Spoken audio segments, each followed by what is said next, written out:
Many writers treat show don't tell like sacred law, and that's exactly how a story ends up spending 10 pages on traveling and 1 paragraph on the thing that matters. When a draft suddenly loses momentum in the middle, the problem usually isn't the plot. The real culprit is pacing. And to fix this, I use a tool called narrative proximity. Think of it as a 3-level lens. Mastering this lens hands you absolute control over your story's velocity. And better yet, you get to skip the boring parts entirely. A lot of aspiring writers hit a massive, demoralizing wall incredibly early in their manuscripts. While everything tends to start off strong with a gripping, inciting incident, somewhere around chapter 4 or 5, the story just stops dead. And here's the frustrating part. When you actually look at the manuscript, things are technically happening on the page. Characters are constantly moving around, having deep conversations and interacting with their environment. All this surface level activity creates a powerful illusion of forward momentum. But underneath that busy exterior, the plot is completely dead in the water. Without actual causal progression, your word count rapidly balloons out of control. Suddenly you look down at your screen and realize you've burned 1,000 words just describing the party buying horses and packing rations. And the longer this goes on, the heavier the manuscript gets. Eventually, the whole thing collapses under its own bloated weight, causing the author to abandon the draft completely. This is exactly why building a clear structural skeleton before you get lost in the prose is so vital. If you struggle with this, I actually built a free tool called the Fantasy Story Compass to help you define your story's true north in a single sitting. Link for that is down in the description below. Now, many writers facing this bloat problem mistakenly believe their core concept is simply boring. But the truth is, it's actually a mechanical failure. And to fix this crushing structural paralysis, we first have to look closer at the foundational piece of industry advice that is secretly causing it. Show don't tell. Online, that phrase performs like magic because absolute rules always travel better than actual writing advice. A short command fits perfectly in a thumbnail. It sounds wise in a quote graphic, giving anxious writers the comforting illusion that there's just one sacred switch they need to flip to become a real author. So the rule gets repeated, simplified, and polished until it stops being guidance and starts behaving like scripture. And once that happens, a lot of writers absorb a brutal implication without even realizing it. They begin to believe that every emotion has to be acted out in full, every trip has to be walked in real time, and every exchange of information has to become a complete dramatic scene. A character can't simply be nervous any longer. The manuscript feels pressure to document the pulse, the fidgeting hands, the swallow, the glance at the window, the full choreography of distress. That mindset is pure poison for your story's pace. Because the moment a writer treats summary like cheating, the manuscript loses one of prose's most basic powers: compression. Without that ability to compress time, every minor beat suddenly swells to the exact same size on the page. You lose all sense of narrative hierarchy. Tiny meaningless moments receive epic treatment, burying the scenes that actually matter under a mountain of sensory noise. But that's not even everything, because this advice actually creates fear as well. Too many writers become terrified of exposition itself, as though a single declarative sentence will summon a tribunal of internet writing coaches to revoke their imagination license. So they dodge clarity. They avoid simple transitions. They refuse to summarize the boring stretch between meaningful events. And because these writers try so hard to sound immersive, they end up making the reading experience strangely suffocating. Now look, show don't tell survives because there is a useful instinct hidden inside it. But as an absolute law, it completely wrecks manuscripts. It trains writers to distrust one of the oldest and most elegant tools in storytelling: simply telling the reader what matters, quickly, so the story can keep moving. And once that rule hardens into reflex, the damage runs deeper than pacing alone. And to really see why, it helps to ask a more uncomfortable question. Where did this advice actually come from? You see, show don't tell actually started as a physical limitation. While people have argued about it for over a century, this famous rule exploded in popularity for one specific reason: stage plays and early screenwriting. Think about the fundamental mechanics of a camera for a second here. A director is literally operating a piece of glass and machinery that can only record light bouncing off physical objects. Because they cannot point a lens inside a character's mind, they are forced to rely entirely on external cues. Instead of showing pure thought, filmmakers must translate complex grief or sudden joy into observable physical actions. If a character feels betrayed, A screenwriter has to make them clench their jaw, throw a glass against a wall, or stare blankly out a rain-streaked window. The audience only understands the emotion by decoding the external performance. Unless, of course, you have a character stating outright, "I'm angry," which more often than not will make for a worse film. But while this visual translation is absolutely brilliant for cinema, it becomes a structural disaster when blindly imported into literature. Applying this strict visual restriction to a novel fundamentally strips prose of its greatest inherent strengths. Unlike directors, authors possess the incredible ability to grant the audience direct access to interiority. You do not need to invent a complicated physical pantomime to prove a character is experiencing a crisis of faith. Prose allows a writer to simply state the devastating truth of a character's mind with absolute precision. When so many aspiring writers force their text to behave like a camera, they accidentally build a wall between the reader and the protagonist's soul. They trade the profound intimacy of a direct thought for a shallow, exhausting catalog of facial tics and sweaty palms. By treating the page like a movie screen, the story's natural rhythm shatters. And to see the devastating effects of this misplaced visual restriction, we only need to look at one of the most famous fantasy franchises ever written. Take Harry Potter and the Deathly Hallows. For anyone who hasn't read it in a while, this is the final book in J.K. Rowling's series, and a stretch of the middle follows Harry, Ron, and Hermione hiding in forests and fields while they hunt objects tied to the villain's immortality. Among fans, this portion is infamous. A lot of readers simply call it the tent sequence. And that nickname matters because it tells you exactly what dominated the reading experience. Now, to be fair, this section is not empty, far from it. The trio is under immense pressure, they're cut off from help, and they're carrying a cursed magical object called a Horcrux that actively worsens paranoia, bitterness, and despair. On paper, that is rich material. Because the characters are experiencing genuine emotional corrosion, the core friendships of the entire series start taking damage in a way that absolutely belongs in a final act. So the issue here was never a lack of meaningful content, the issue was delivery. Instead of compressing the bleak reality of survival into a few high-impact moments, the narrative forces you to sit through every miserable, rain-soaked afternoon. Now, while all of those foraging trips certainly build atmosphere is only powerful when it's proportionate to consequence. And that's the mechanical failure here. Think about the strange contradiction this creates. Even though the characters are on a mission of enormous urgency, with the fate of the wizarding world hanging in the balance, the actual reading experience becomes completely dominated by procedural drift. The larger war keeps receding behind the immediate business of being cold, hungry, and emotionally foul-tempered in Canvas shelter. So although the story is technically advancing, the felt experience is one of suspension. Readers don't experience propulsion, they experience endurance. And endurance is a dangerous thing to ask for in the middle of a novel. Because once the audience becomes aware of time passing, rather than as change, the spell breaks. That's when a reader starts glancing at the page count. So what makes this example from Harry Potter so useful is that the emotional logic is sound. The despair is earned and the isolation fits the situation. The magical object's corrosive influence gives a real reason for the bitterness and inertia. So none of this was a mistake. What drags is the decision to render so much of that misery in immediate sensory sequence, instead of shaping it through compression. The book doesn't just inform the reader that this period was grinding, it makes them grind. That distinction matters for fantasy more than almost any other genre. In fantasy, we already ask readers to learn invented terms, track unfamiliar rules, and hold large-scale stakes in their heads. In return for that massive mental investment, the genre usually promises sweeping movement and massive revelations. But when a major section of a book suddenly narrows itself down to the repetitive logistics of boiling water and setting up wards, the slowdown lands incredibly hard because it violates the genre's core propulsion contract. The audience didn't come for administrative suffering, they came for meaningful change. But even worse, beyond frustrating the audience, this kind of ultra-close, real-time survival writing damages something even more important. It knocks a fundamental gear loose in the story's engine. Here's the hidden mechanic underneath all of this.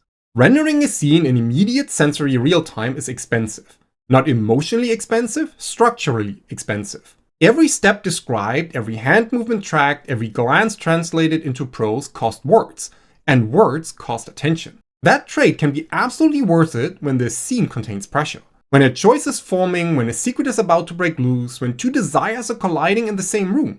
Slowing down creates tension because the reader understands that every second matters. A film can sometimes coast on music, performance, lighting, and sheer visual momentum while a character walks across a space.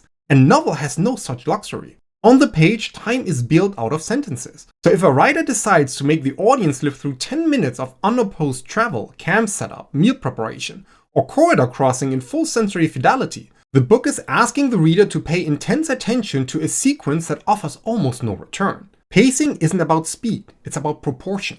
A perfectly paced novel simply matches the amount of page space to the actual importance of the moment. A line of dialogue that changes a relationship may deserve a full page of close attention. 3 days on the road might deserve 2 sentences. If you ever start breaking that proportion, readers will begin to mistrust the book's priorities. And the painful irony is that once many writers finally notice this drag, panic usually pushes them toward the most backward fix possible. Desperate to manufacture excitement within a boring, heavily detailed sequence such as a travel, a lot of aspiring writers will scramble for a quick fix.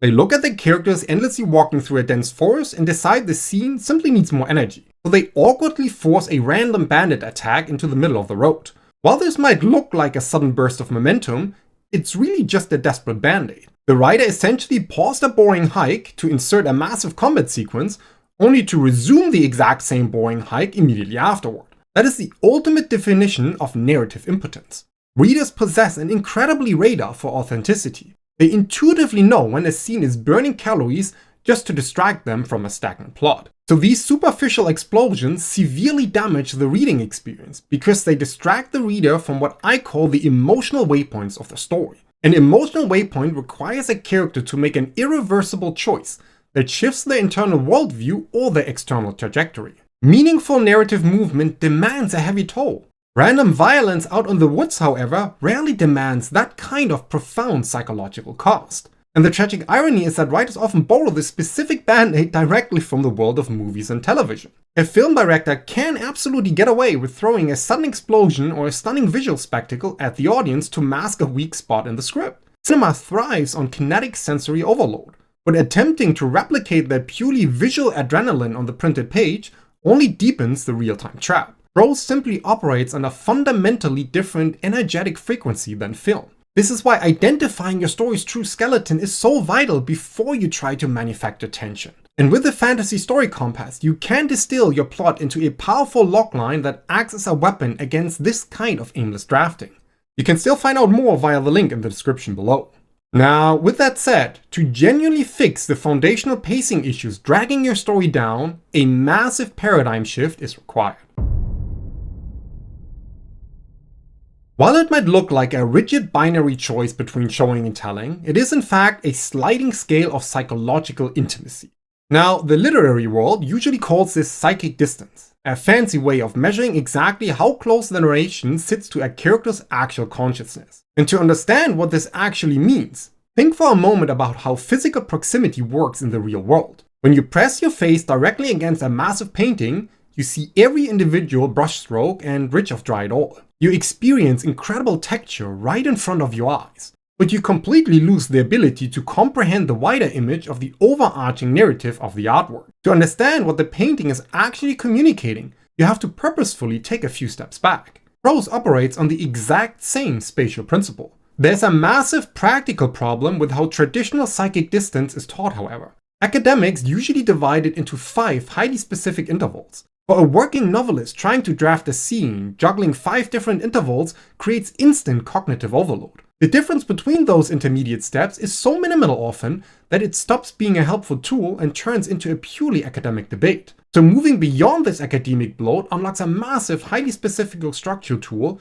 that I call narrative proximity. In order to get to this, I took the overwhelming 5 levels and collapsed them down into 3 practical narrative gears. Because here's the truth about pacing that so many authors miss. Pacing has absolutely nothing to do with the frequency of action or arguments. True pacing is entirely about managing the rate of meaningful change. And the only way to deliver meaningful change at an engaging rhythm is to master the space between the reader and the fictional event.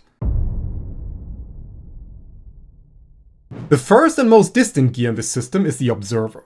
Think of this as a camera positioned high above the clouds. From this extreme altitude, you are completely detached from the immediate physical sensation of your characters. You are dealing in pure, unadulterated summary. Many writers are utterly terrified of this gear because it directly violates the modern dogma of showing every single detail. They look at a sentence like, "The company rode north for 3 weeks, suffering through bitter winds and dwindling rations," and they instantly panic. Their inner critic screams that this is lazy writing. But as I said before, that fear is entirely misplaced. The observer is actually one of the most powerful and efficient tools in your entire storytelling arsenal, because summary is your fast travel mechanic. It lets you collapse a miserable month-long march into a single paragraph. Operating from the observer level allows you to establish the necessary passage of time without demanding an unreasonable attention tax from your audience. And once that administrative clutter is swept aside, you create room for the second incredibly nuanced layer of this framework. Stepping slightly closer to the action reveals a gear I call the interpreter. If the observer is the sweeping aerial shot, the interpreter is the crucial bridging tool. This is the exact narrative space where an author briefly dips out of the sweeping historical summary and slips directly into the character's active consciousness. It serves as a powerful connective tissue between external plot events and internal stakes. Look at how a simple summary transforms when you engage this specific gear. Instead of just stating that the army marched for 5 days, you filter that passage of time through the protagonist's specific psychological state. By the 5th day of endless freezing rain, staring at the mud on his boots, the young knight finally realized his king had sent him out here to die. Notice what just happened mechanically in that sentence. The first half utilizes the observer to summarize 5 days of miserable travel in a fraction of a second. But the second half immediately engages the interpreter to attach a profound emotional realization to that summarized time. This specific gear allows you to deliver massive amounts of character development while the plot continues to accelerate in the background. Without the interpreter, a long journey is just an empty list of geographical locations. With it, that exact same journey becomes an active pressure cooker for the protagonist's psychological evolution. What you're doing is actively telling the reader how to feel about the passage of time without forcing them to endure every grueling second of it. This specific technique is exactly how authors create a sense of profound intimacy without sacrificing their pacing.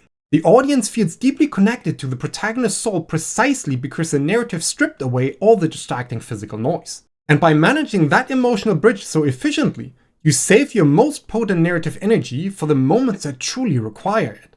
Which brings us to the third and tightest gear in this system, the inhabitant. When you shift into this final gear, you are dropping the reader completely into the immediate one-to-one sensory reality of the scene.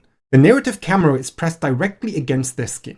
This is the absolute embodiment of showing instead of telling, and it is the single most expensive gear in your entire manuscript. Every ticking second on the page matches exactly with a ticking second in the reader's mind. You are tracking the shallow breath, the sudden flinch, the sharp tang of copper in the air, and the specific cadence of a whispered threat. Because this level of detail exhausts the reader, you have to deploy it like a weapon. Save the inhabitant exclusively for your high-stakes crucibles. You use this gear when the protagonist is trapped in a room with their worst enemy and forced to negotiate for their life. Or you use it during the shattering climax when an emotional waypoint forces an irreversible, soul-defining choice. When a character's entire worldview is actively breaking apart, the reader needs to feel the friction of that moment in full definition. They absolutely must be submerged in the tension. But here's the foundational secret that makes this entire framework actually function. The inhabitant gear only feels overwhelmingly powerful because it is surrounded by the extreme efficiency of the other two gears. Contrast is the true engine of pacing. When everything is written as highly urgent, absolutely nothing feels urgent. But when you actively manage your narrative proximity, you reclaim control of the reader's heartbeat. You learn to seamlessly shift gears to match the exact dramatic necessity of that current scene. This deliberate control over distance and speed completely cures the structure paralysis that destroys so many middle chapters. You no longer have to invent random bandit attacks to spice up a tedious hike. You simply use the observer to skip the hike entirely. Then you use the interpreter to ensure the character arrives at the destination changed by the journey. And finally, you deploy the inhabitant to plunge the audience into the devastating conflict waiting for them at the end of the road. But here's the catch. While mastering your narrative proximity completely cures the sluggish drag of your transitions, it instantly places a massive amount of pressure on the scenes you actually choose to slow down for. Because suddenly, those high-definition moments have to carry the entire emotional weight of your novel. So to make those massive plot crucibles actually work, we need to look at the stark contrast between your story's facade and its foundation. So click the video on your screen right now to uncover the two warring forces secretly fighting inside your draft.